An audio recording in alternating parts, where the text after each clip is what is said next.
Imagine ruling most of the known world, stretching from Britain to North Africa, Spain to the Middle East, only to watch it crumble into chaos. That's exactly what happened to Rome, the greatest empire in history. But why did it fall? Was it barbarians? Corruption? A string of terrible emperors? Bad luck? The answer is all of the above, and then some. Strap in, because we're about to watch Rome burn. Rome wasn't built in a day, and it sure didn't fall in one. At its peak in the 2nd century CE, the Roman Empire was the most powerful civilization on Earth. It stretched from Britain to North Africa, from Spain to the Middle East, controlling a fifth of the world's population. Roman engineering, law, and military dominance were unmatched. Its cities had paved roads, aqueducts, and even apartment buildings. The empire was so well organized that you could travel from one end to the other on a vast network of highways, protected by the legendary Roman legions. Life was good, for a while. But expanding an empire is one thing. Holding on to it, that's where things fell apart. By the 3rd century CE, the cracks were impossible to ignore. Rome was too big, too divided, and too unstable. Messages from the emperor could take months to reach distant provinces. Local governors and generals started acting like kings. Meanwhile, Rome's emperors kept dropping like flies. In just 50 years, the empire went through 26 emperors, and only one of them died of natural causes. Everyone else? Murdered, overthrown, or executed. And then there was the economy, or what was left of it. Rome's endless wars drained its treasury. Heavy taxes crushed the people. Inflation skyrocketed, to the point where Roman coins became worthless, leading to bartering instead of money. For centuries, Rome had been an unshakable superpower. Now, it was crumbling, and the worst was yet to come. In 284 CE, Emperor Diocletian took one look at the chaos and knew Rome couldn't survive as one empire. His solution? Split it in half. He divided Rome into the Western Roman Empire, with its capital in Rome, and the Eastern Roman Empire, ruled from Byzantium, later renamed Constantinople, modern-day Istanbul. On paper, this looked like a brilliant move. 2 emperors, 2 capitals, twice the control. But in reality, it was more like a divorce, and one side got stuck with the bad deal. The East was wealthy, organized, and well-defended, benefiting from trade routes and strong leadership. The West? Not so lucky. It was weaker, poorer, and constantly under attack from outside invaders. So, when the empire finally collapsed, guess which half survived? Spoiler alert, it wasn't Rome.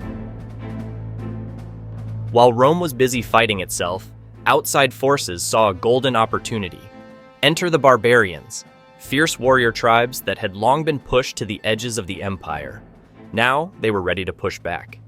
The Visigoths were once Rome's allies, until Rome betrayed them, overtaxing and starving them. So they fought back. In 410 CE, their king, Alaric, did the unthinkable. He sacked Rome. This was the first time in 800 years that a foreign army had breached the city's walls. The mighty empire had just been humiliated. Then came the Vandals, who took things to a whole new level. In 455 CE, they didn't just loot Rome, they wrecked everything in sight. Their destruction was so complete that their name lives on today in the word vandalism. And then there were the Huns, led by the infamous Attila, one of the most feared warlords in history. His armies razed cities, crushed kingdoms, and left chaos in their wake. Even Rome itself seemed doomed, until Pope Leo I personally rode out to meet Attila. What exactly was said in that meeting? Nobody knows, but somehow Attila turned back, sparing Rome from destruction. Rome's once unstoppable legions were a shadow of their former glory. The disciplined, battle-hardened soldiers who had conquered the world? Gone. Instead, emperors started relying on barbarian mercenaries to do their fighting for them. At first, it seemed like a quick fix. Why train Roman soldiers when you can pay someone else to fight your battles? But these hired warriors weren't loyal to Rome. They were loyal to gold. And when the money dried up, they turned against the empire. In the end, Rome's fate wasn't sealed by a single battle or one great enemy. It was death by 1,000 cuts, and some of the wounds were self-inflicted. The final blow to the Western Roman Empire came in 476 CE, when a Germanic warlord named Odoacer marched into Rome and overthrew the last emperor, Romulus Augustulus. And here's the kicker: no one even tried to stop him. By this point, Rome was a hollow shell of its former glory. The once mighty empire had been reduced to a fragile, broken state, and its last ruler, a mere teenager. Romulus Augustulus's name even meant Little Augustus, a sad echo of Rome's legendary first emperor. But Odoacer didn't even bother killing him. Instead, he just sent him into exile. That's how irrelevant the Roman emperors had become. With that, the Western Roman Empire was dead. After more than 1,000 years of dominance, the city that had ruled the world was no longer an empire, just another conquered land. Did Rome really fall? Not exactly. The Eastern Roman Empire, also known as the Byzantine Empire, continued to thrive for another 1,000 years. Its capital, Constantinople, became one of the richest and most powerful cities in history, surviving until 1453 CE, when it finally fell to the Ottoman Turks. And Rome's legacy?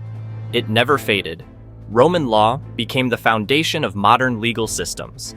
Roman roads were so well built that many are still in use today. The Latin language gave birth to Spanish, French, Italian, and more. And if you've ever seen grand government buildings with towering columns, like the US Capitol, you can thank Roman architecture. So, did Rome truly fall? Or did it just evolve into something new? One thing is certain: every empire thinks it will last forever, until it doesn't. And that's the fall of Rome. History is way more exciting than you were told. If you enjoyed this fast-paced dive into the past, like and subscribe for more.